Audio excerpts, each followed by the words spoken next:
The Frozen Nest. In the far northern reaches of the world, where the sky seemed forever veiled in storm and the wind sang a ceaseless dirge across the mountains, there lived a man who had long ago forgotten warmth. The land itself was a kingdom of ice, vast, merciless, and silent. Jagged peaks clawed at the heavens, their edges sharpened by centuries of frost. Snow fell not in gentle flakes but in biting sheets that scoured the skin raw. Even the sun, when it appeared, cast no comfort. It was a pale, distant thing, its light thin and cold as if reluctant to touch such a desolate place. This was no land for ordinary men. But Kale was no longer an ordinary man. Once he had been something else, someone with a past, a purpose, perhaps even a name spoken with warmth. Those memories were as distant as the summer winds, buried beneath years of hardship and loss. Whatever life he had known before had been stripped away piece by piece until only survival remained. Now he was simply Kale. A wanderer, a trapper, a man who followed the silent paths of beasts across the snow, trading their furs in scattered outposts where people spoke in hushed tones and never asked questions.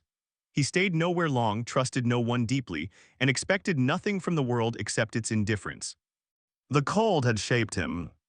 It had carved away hesitation, dulled fear, and hardened his heart into something that could endure. Or so he believed. The storm had been building all day. Kale had felt it long before the first winds began to rise. It was in the air, the subtle pressure, the way the clouds gathered thick and low, swallowing the horizon. Even the animals had sensed it. Tracks that should have been fresh vanished into nothingness, as if the creatures themselves had fled the mountains in quiet desperation. That alone was enough to put Kale on edge. Storms in the north were not mere inconveniences, they were killers. He tightened his cloak around himself, the heavy fur lined with wolf pelts, and pressed forward against the growing wind. Each step sank deep into the snow, the cold biting through even his hardened boots. His breath came in slow, measured bursts, forming clouds that were quickly torn away by the gale. He needed shelter. Soon. The mountains offered little mercy to those caught unprepared. A wrong turn, a hidden crevice beneath the snow, a sudden drop in temperature, any one of these could spell the end. Kale had survived this long not through strength but through caution. He knew when to turn back. He knew when to hide. And yet, as he crested a narrow ridge, something caught his eye. A flicker. It was faint, so faint he might have dismissed it as a trick of the light, a reflection of the pale sun against ice. But it moved, trembled, pulsed against the white expanse like a dying ember struggling against the dark. Kale froze. There should be nothing out here. No settlements, no travelers, no fire.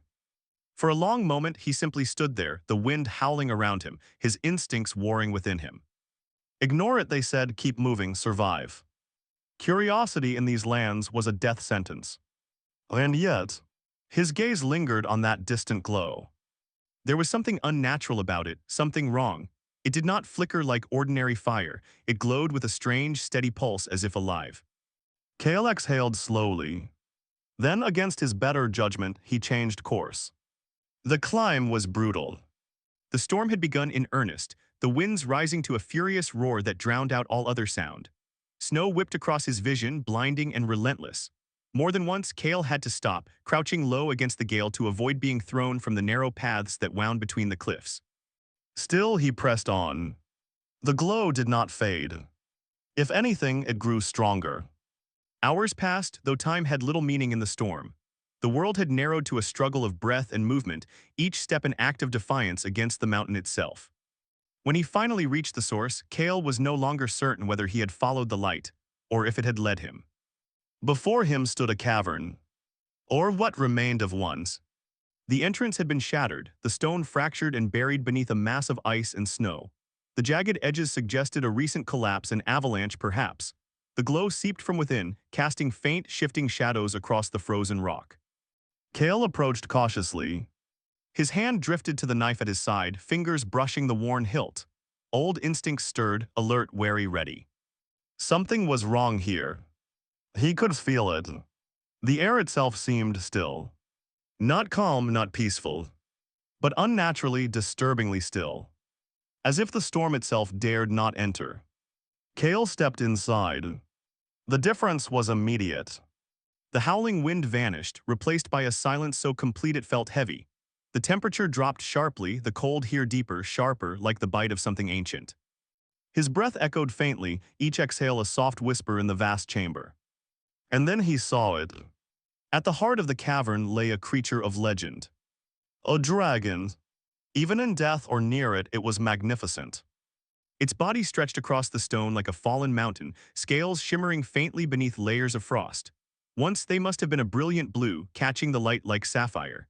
Now they were dulled, muted by ice that crept across its form like a creeping death. Its wings, vast, powerful, were broken. One lay twisted beneath its body, the membrane torn and frozen. The other arched protectively, curved around something hidden beneath. The dragon did not move. For a long moment, neither did Kale.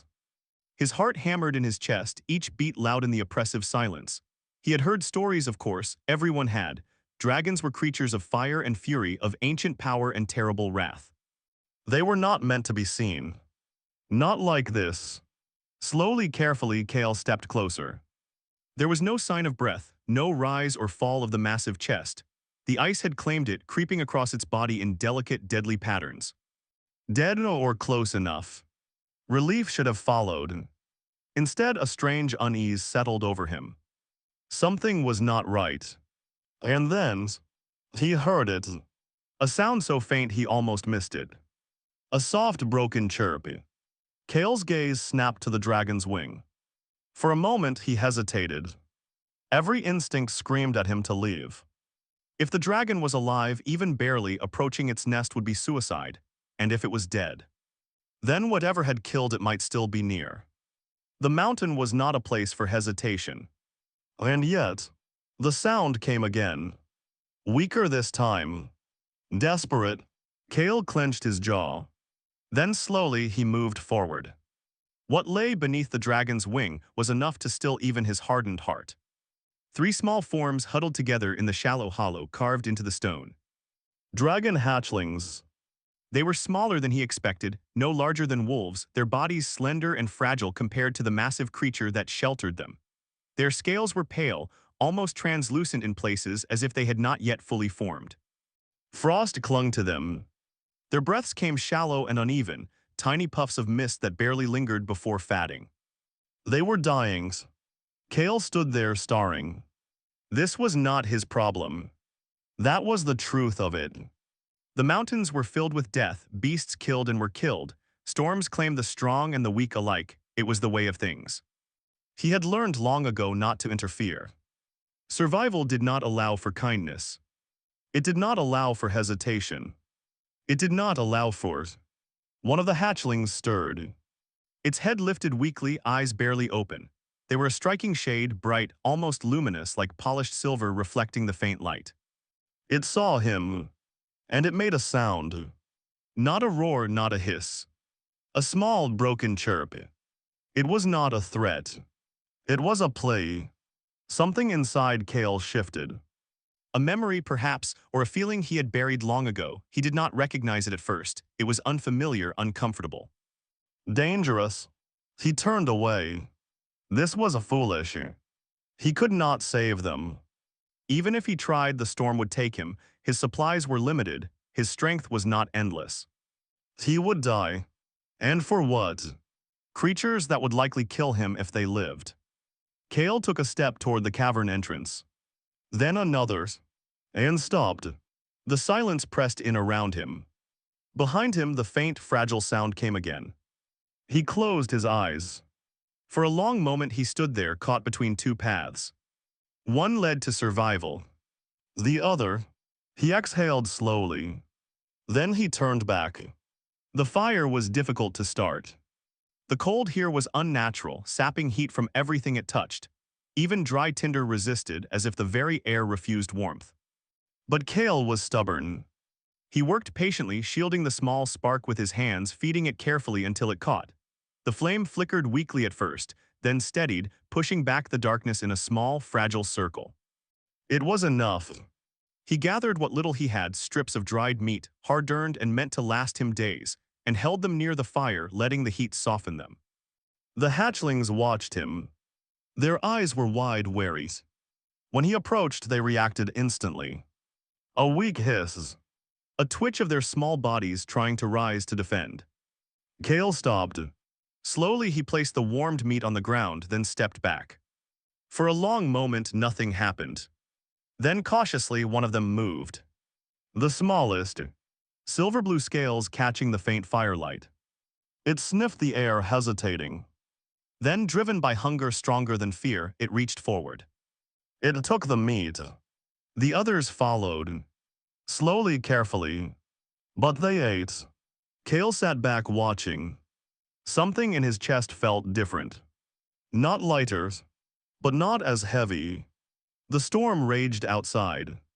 The cold pressed in from every side. But within that small circle of firelight, something fragile had begun. For the first time in years, Kale did not feel entirely alone. The bond forged in ice. The storm lasted 3 days. Not 3 gentle days of drifting snow and quiet cold, but 3 relentless, merciless days in which the world itself seemed intent on erasing everything that dared exist within it. The wind did not howl, it screamed. It clawed at the mountains, tore at stone, and battered the cavern entrance with such force that even the earth trembled beneath its fury. Snow piled thick against the shattered opening, sealing the outside world away beneath layers of white oblivion. Inside the cavern, time lost its meaning. There was only darkness and the small, fragile circle of firelight that Kale fought to keep alive. On the first day, survival was still instinct. Kale moved with purpose, every action driven by habit forged through years of hardship. He gathered what materials he could find, broken fragments of wood carried in his pack, scraps of cloth, anything that might feed the flames. The cavern offered little, its frozen depths barren and lifeless, but Kale made do. He always had. The hatchlings watched him. At first, they did not trust him. Their small bodies remained tense, coiled with a fear they did not yet understand. Even in their weakened state, instinct whispered that he was something unfamiliar, something dangerous. When he moved too close, they hissed. Weakly, yes, but the intent was there. Kale did not take offense. Fear was survival. He understood that. So he kept his distance. He fed them as he had before, warming strips of dried meat over the fire and placing them carefully within reach. He did not approach further, did not attempt to touch them. He waited. Patience, like survival, was something the mountains had taught him well.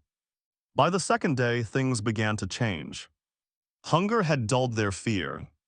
The hatchlings no longer recoiled at his presence. Their movements grew less frantic, less defensive.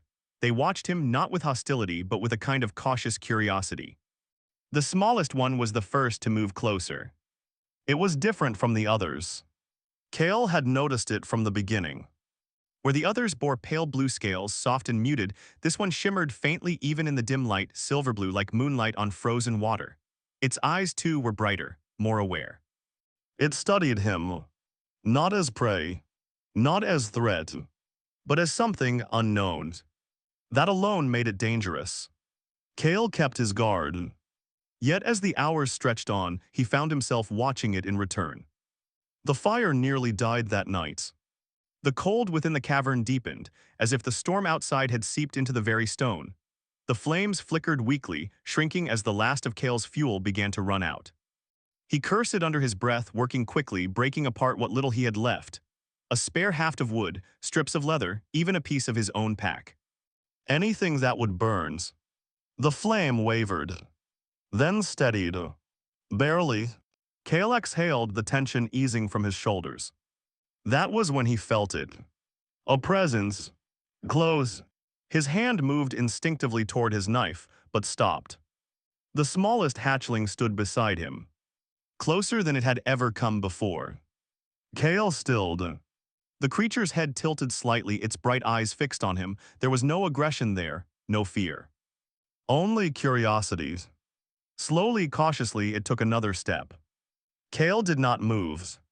He had faced wolves, bears, and worse. He had stood against storms that could strip flesh from bone. And yet, in that moment, he found himself holding his breath. The hatchling reached him. Its snout brushed his hand. Cold, smooth, alive. Kale tensed, expecting the sudden snap of jaws, the bite that would follow such closeness. It did not come. Instead, the creature let out a soft sound, a chirp, quiet and almost questioning. Then, as if the matter were settled, it curled against him. Warmth spread through him. It was faint, subtle, but unmistakable. The hatchling's body radiated heat, far greater than its size should allow. It seeped through the layers of fur and cloth, reaching skin that had long forgotten what warmth truly felt like. Kale did not move. He did not understand this. Animals did not behave this way, not in the wild, not in the mountains. Trust was not given. It was taken, or earned. Yet here it was, offered freely without reason. It unsettled him, but he did not push it away. The others followed. Not immediately. They lingered at the edges of the firelight, watching, waiting. But as the night deepened, as the cold pressed closer, their hesitation began to fade. One by one, they moved nearer. They did not touch him, not yet. But they no longer fled. That in itself was enough. By the third day, the bond had begun. It was not something spoken, not something understood, but it was there. The hatchlings no longer hissed when he approached. They did not retreat when he fed them. They watched him, their eyes following his movements with quiet attention. They were learning him. And Kale found himself doing the same. He learned their sounds, the subtle differences in their chirps, their growls, their breaths. He learned their movements, the way they shifted and reacted. The smallest one stayed closest. Always. When he moved, it followed. When he sat, it settled beside him. When he slept lightly, never fully, it curled against him, its warmth guarding him against the biting cold.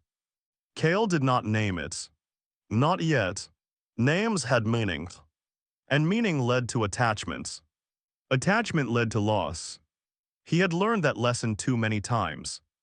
When the storm finally broke, it did so without warning. The howling ceased. The oppressive weight in the air lifted. Silence returned, not the unnatural stillness of the cavern, but the vast, open quiet of the mountains. Kale stood at the entrance looking out. The world had changed. Snow lay thick across the land, burying all traces of what had come before. The sky was clear, pale blue, stretching endlessly above. The storm had passed. But it had left its mark. The path back would be difficult. Dangerous. And he was not alone anymore. Kale glanced back at the hatchlings. They watched him. Waiting. He exhaled slowly. He had a choice. Leave them, or take them with him. The answer should have been simple.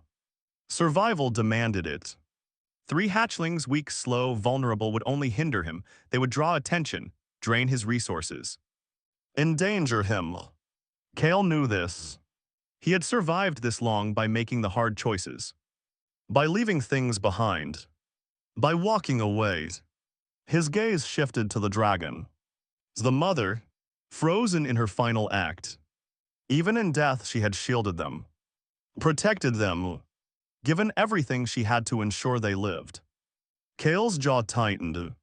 He understood that. More than he wanted to admit. Slowly, he turned back to the hatchlings. Fine, he muttered, his voice rough from disuse. The decision settled over him. Heavy, irrevocable. He would take them. The journey down the mountain was worse than the climb up. The storm had reshaped the terrain, burying paths and creating new dangers beneath the snow. Crevices lay hidden beneath deceptively smooth surfaces. Ice shifted unpredictably, threatening to give way beneath every step.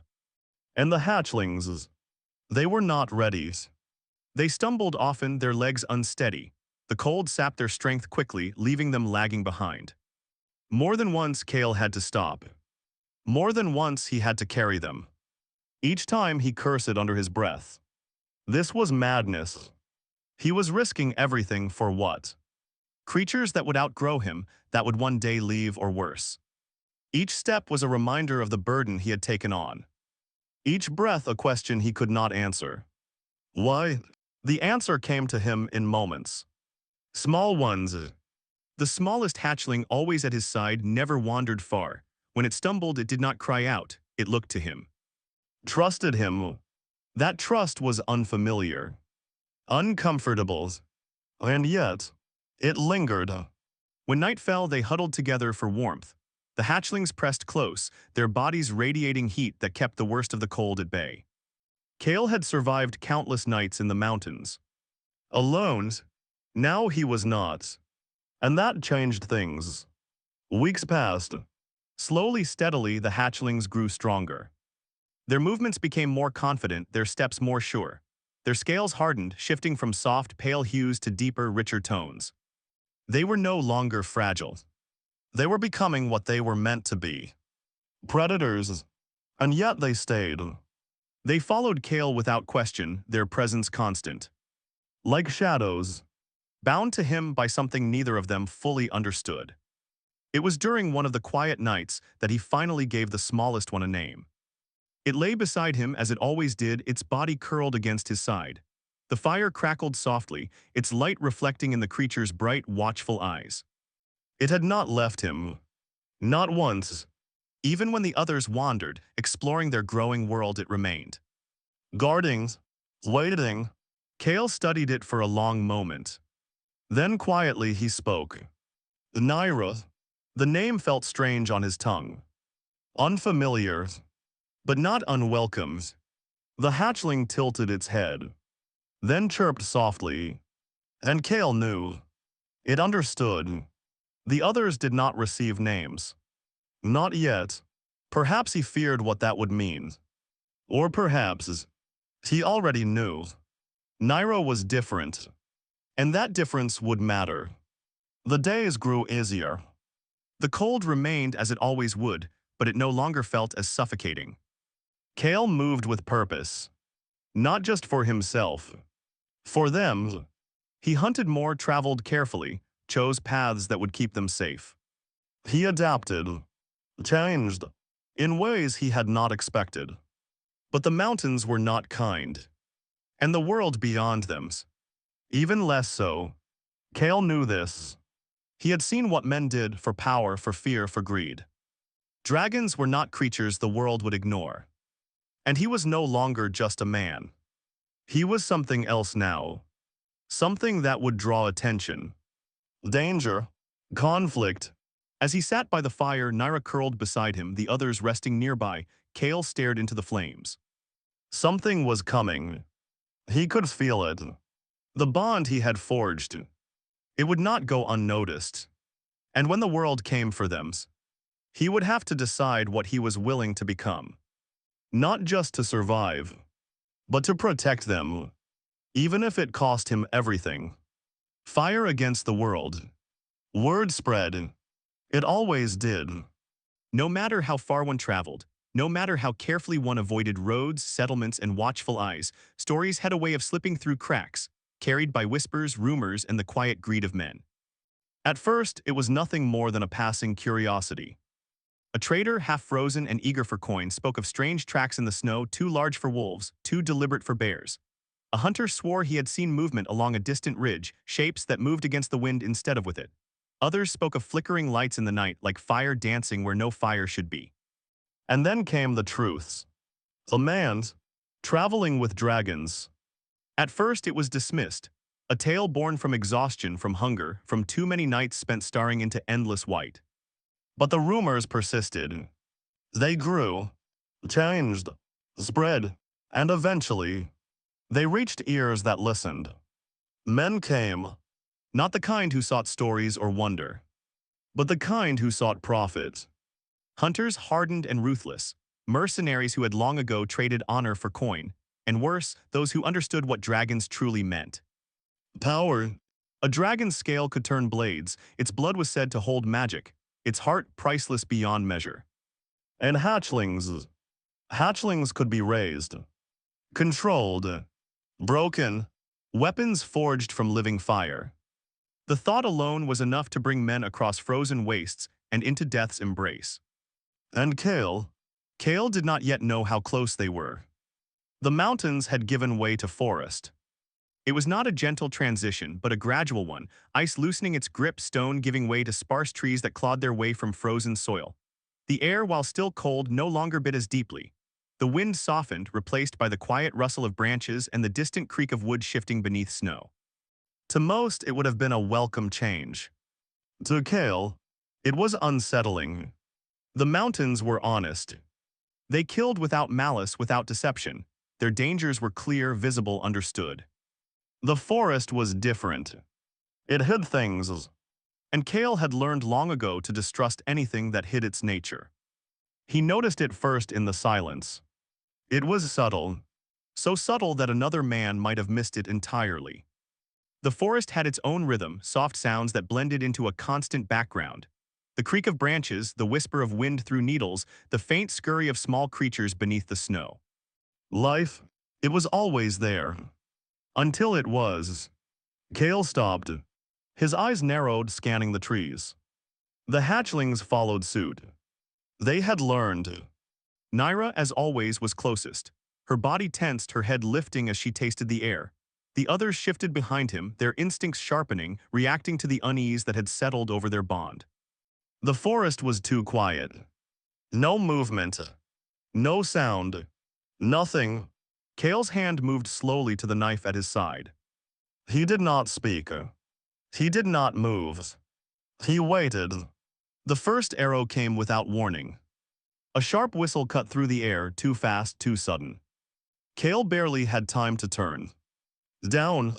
The impact never came. Naira moved first. She was faster than thought, faster than fear. Her small body launched forward, placing herself between Kale and the unseen threat. The arrow struck her scales. For a heartbeat, time froze. Kale's world narrowed to that single point, the impact, the sound, the impossibility of it. Then, the arrow shattered. Fragments splintered against Naira's hide, falling harmlessly to the snow. The forest erupted. More arrows followed. They came from all sides, slicing through the air in deadly arcs. Some struck trees, embedding deep into bark. Others shattered against scales, deflected by instincts too fast to see. Kale moved. Years of survival took over. He dropped low, rolling behind a fallen log, dragging Naira with him. His knife was in his hand before he even realized he had drawn it. Stay close, he snapped. The hatchlings did not hesitate. They gathered around him, their bodies low, their movements sharp with growing awareness. This was not the mountains.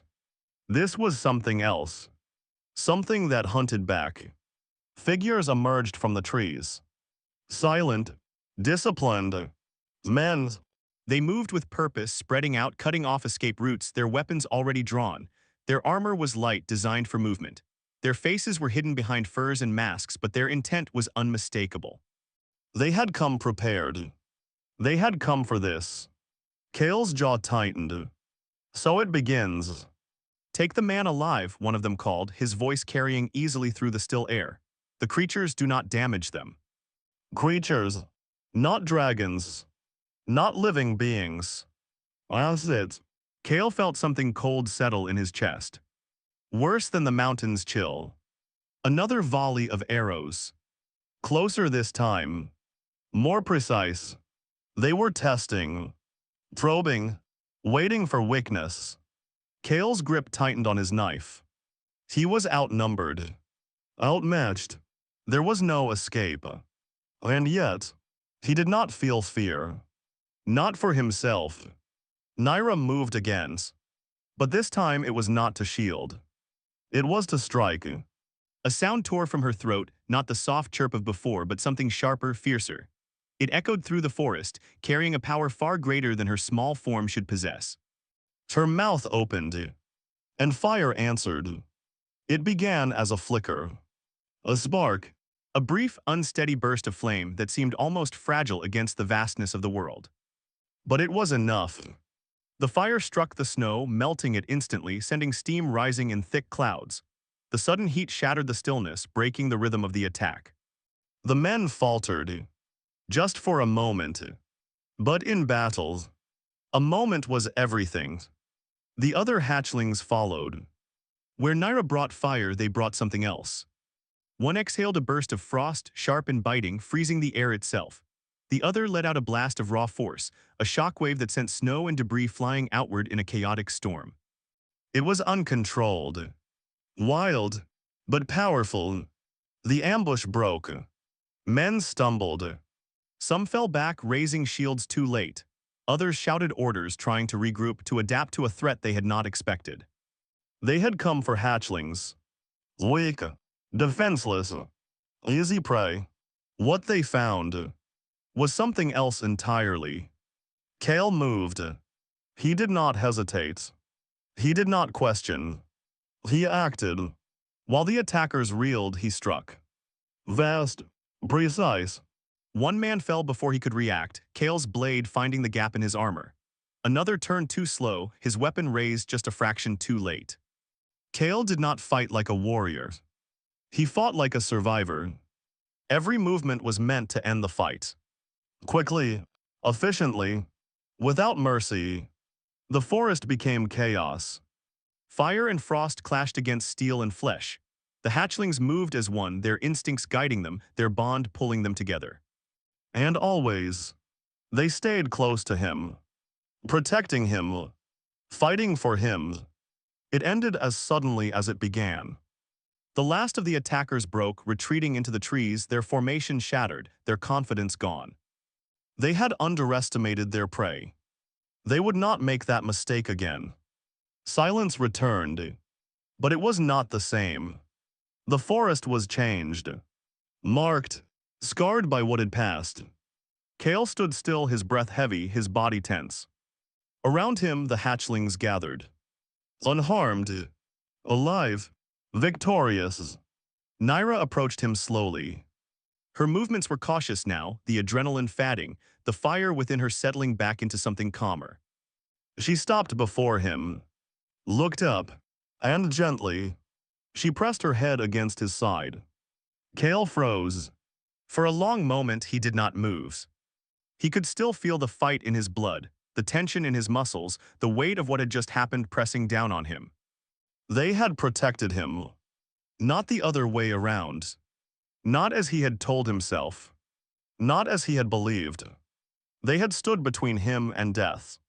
Without hesitation, without question, his hand lifted slowly, hesitated, then rested against Naira's head. Her scales were warm, alive, real. That was the moment he understood. This was no longer survival. No longer a choice made in desperation, in the cold, in the silence of a frozen cavern. This was something else. Something deeper. Something that could not be undone.